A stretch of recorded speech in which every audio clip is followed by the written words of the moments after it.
What's up, guys? This is Webby back again for a special podcast for you. This edition, we're going to be going over and discussing the Superstar Shakeup. Who won in the Superstar Shakeup as far as the brands are concerned? Who has a more prominent roster in the Superstar Shakeup? Who has a better chance in coming out victorious within the coming year, Raw or SmackDown? Which superstars have a better chance in growing, flourishing in their character within the coming year? We're going to be going over that right here tonight on this podcast. First off, if you're a subscriber, thank you very much. If you're not, go ahead and hit the subscribe button and hit that bell for all notifications. Follow me on Facebook at 2007 Webby. Everything is appreciated on this channel because a lot of hard work goes into it for you wrestling fans. Go and check out my WrestleMania 34 trip that I took. That was very entertaining, wonderful, fantastic trip. Good video out there for you. Go and watch Raw and SmackDown live review. Go and watch Jason Funny's Weird Al trip down in Nashville that he took. He put that up on his YouTube channel, Jason Funny 42. And David Awesome 24, shout out to him as well. He has some good content out there. Now, look, when I look at who moved from Raw to SmackDown and SmackDown to Raw from top to bottom, and who came up from NXT, if you want to go by the numbers, Monday Night Raw won. Monday Night Raw won without a doubt, no question. However, in this Superstar Shakeup, you just can't do that. You can't do that whatsoever because clearly, when I name who moved from where, clearly, SmackDown has a better chance who they picked up, if it's booked right, for those stars to flourish and come into their character and grow in the WWE without a doubt. Just look at who Monday Night Raw got, for instance. The modern day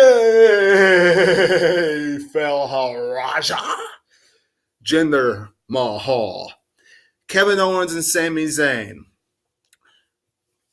Now, just those two alone, just those three alone.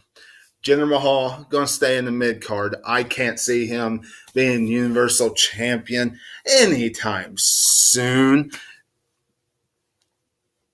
If he does, it'll be a sunken ship. I'm just going to tell you. But I can't see that really happening with Roman Reigns and Brock Lesnar and Braun Strowman and all those on top.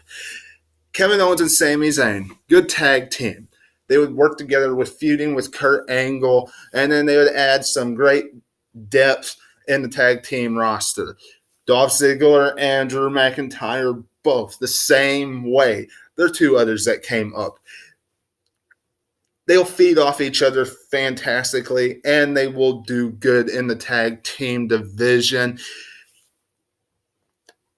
Dolph Ziggler didn't get much of a reaction. He got zero chance, nothing, which is really what he has been getting here recently. But when you look at his entrance, that pretty much tells you why. Drew McIntyre, what a pop for him this past Monday. Whatever the case, they'll feed off each other and be a dominant role in the in the tag team division. Baron Corbin, the Riot Squad. Baron Corbin might get a push. He's coming over to Raw under the more prominent hands of Vince McMahon, so he might get a push. The Riot Squad, do you expect them to do anything? No. Zack Ryder, in the back, catering, in the back, being a jobber. Bobby Roode. Now, on SmackDown, I could see him actually having a chance in being a main event player. On Monday Night Raw, no. Mojo Rawley. He's going to be sitting there with Zack Ryder, doing nothing. Chad Gable. Unless he finds a tag team partner, he's going to be doing nothing. I'm sorry to say that. I hate saying that because he's good as far as wrestling ability is, but as far as charisma and that kind of stuff, it really just doesn't strike real well. And the fact that, some of these guys that I'm mentioning right now, Zack Ryder, Mojo Rawley, Chad Gable, The Ascension, Mike Kanellis, they weren't even mentioned on TV, So, do you honestly think they're going to do something? Absolutely not. Breezango, I said this earlier this week. I would love for them to actually wrestle. Maybe get even tag team run, championship run. Is that going to happen? No. They are on Raw now, where they need to be, because Raw is the talking, funny, goofy, jolly-go-lucky talking segments. So they can do the fashion files there. Fill up that 3-hour slot. Natalia, I was expecting a bigger move from SmackDown over to Raw. I was really expecting a bigger move. Didn't get it. Instead, I guess this gives Ronda Rousey something to work with eventually. But you get the gist. These guys not really going to be a huge, big impact on Monday Night Raw. SmackDown, on the other hand, when we look at SmackDown, big cast. The Miz, Sanity, Samoa Joe, Andrade Cien Almas, The Bar, Asuka, and the United States Champion, Jeff Hardy. Look, this is a great group of superstars that has come together on one show. Just think. First off, Samoa Joe. Samoa Joe reached his peak on Raw with everybody that was over there. I already explained not too long ago on this podcast, Braun Strowman, Roman Reigns, all of them. He wasn't going anywhere else. With him being on SmackDown, definitely see United States Championship, WWE Championship, great rivalries with the AJ Styles, Nakamura. Once Nakamura turns babyface again, which he won't stay a heel forever, can definitely see a great rivalry with Daniel Bryan, amongst others. Those are just to name a few. And he will finally get rewarded for everything he did on Raw, the great rivalries he gave to us on Raw and what he gave on NXT. No question. The Miz, the last time he was on SmackDown, flourished. He grew. He absolutely became one of the best stars in the WWE. On the mic, rivalry-wise, just think of the Dolph Ziggler versus The Miz rivalry. The Miz and Dolph Ziggler gave us a rivalry that we still talk about today. The Miz helped bring out a rivalry out of Dolph Ziggler that we don't see out of him from anybody else. Just think of that number of matches that those guys did. Those talking segments that those guys did. Fantastic. The Miz and Daniel Bryan, that whole rivalry that was going on when Daniel Bryan was general manager and The Miz kept jabbing and jabbing and jabbing and jabbing and jabbing about how he couldn't come back to wrestle and jabbing about everything that Daniel Bryan kept on putting him through and about how he never could be as good as The Miz. Now we're getting to see it.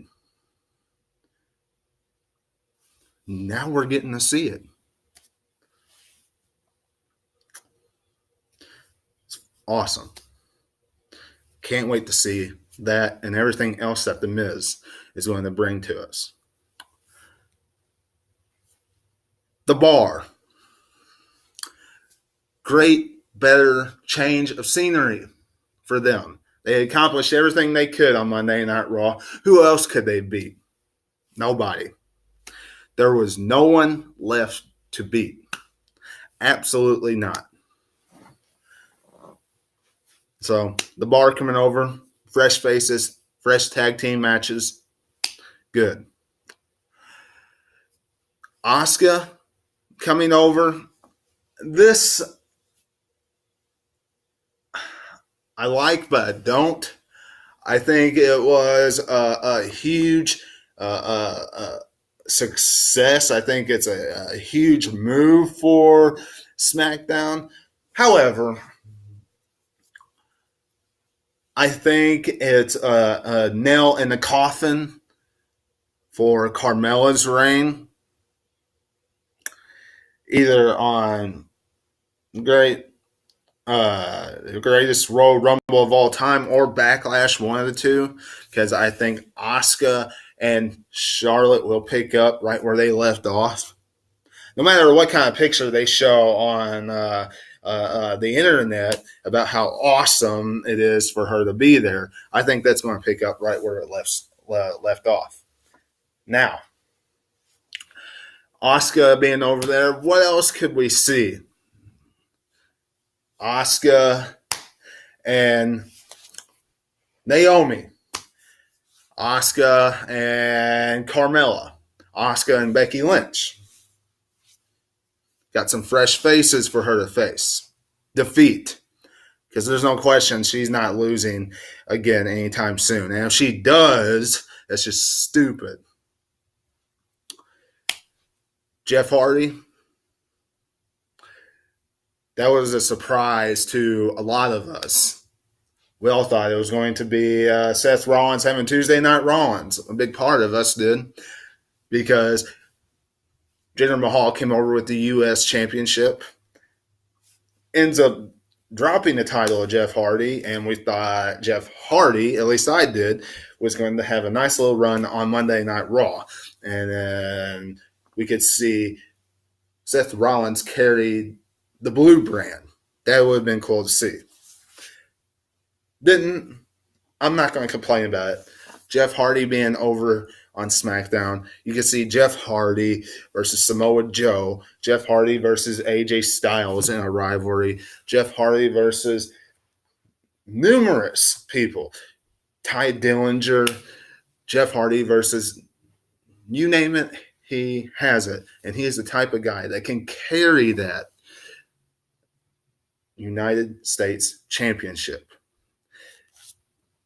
He'll probably have a rivalry with Randy Orton. Do not give the United States title back to Randy Orton.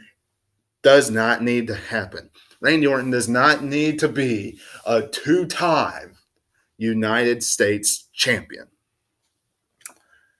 Sanity, big, huge tag team. They're going to be an awesome threesome. No question. Sanity versus the New Day. 6-man tag team match. Could possibly see that. Amongst other things. That'd be cool to see. There'll be a force to reckon with. Sanity versus the Bludgeon Brothers.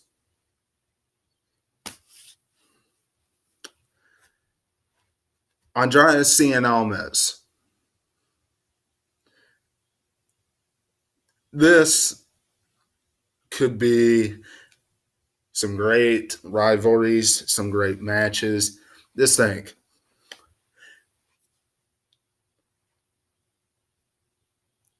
Samoa Joe, AJ Styles,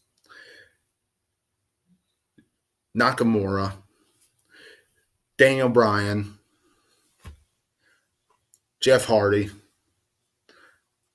number of guys he could have a rivalry with or just great matches with, whether it's promptu matches on SmackDown or a good rivalry with. And it will build up his character. And finally, Big Cass. And I know I say Big Cass for last. I know that makes it seem like that I think he's the biggest impact. No, I don't. However, what I do think is, if it wasn't for him being on SmackDown, if he was on Raw, forget it. Forget it. Forget everything about Big Cass. Forget about him being a big, huge, giant, good big man. Forget about him having any chance at all because Braun Strowman over on Monday Night Raw would absolutely eat him alive. There's no chance about that. Because Braun Strowman, no matter how much they do with Big Cass, is the true big man in the WWE that everybody cares about. So Big Cass being on SmackDown, and number one, there's not a ton of big, huge, monstrous guys on SmackDown for him to work with. We're not going to see boring stuff like Big Cass versus the Big Show, because Big Show is technically on Raw when he is around. And that was a sunken ship. That was going nowhere. We're not going to have to see stuff like Big Cass versus Enzo Amore. I know Enzo's not with WWE anymore, but that was just bad. Anyway, you looked at that. Big Cass being a rivalry with Daniel Bryan. If they continue that from this past Tuesday on SmackDown, instant mega heel heat. Anytime you put someone up against Daniel Bryan right now in a heel fashion where you're attacking the yes movement, you are going to get from here to here instantly. No question about that. So overall, SmackDown gets the W in this shakeup. Overall, SmackDown will, if they book it right, if Road Dogg, oh, you didn't know? writes the show right, books the show in a way that all these stars, including the ones that were already there, in a way that they can flourish and grow. SmackDown has a much promising future within the next year, because Raw, definitely, the stars they got, they're just going to keep pushing the same ones, and nothing's going to change.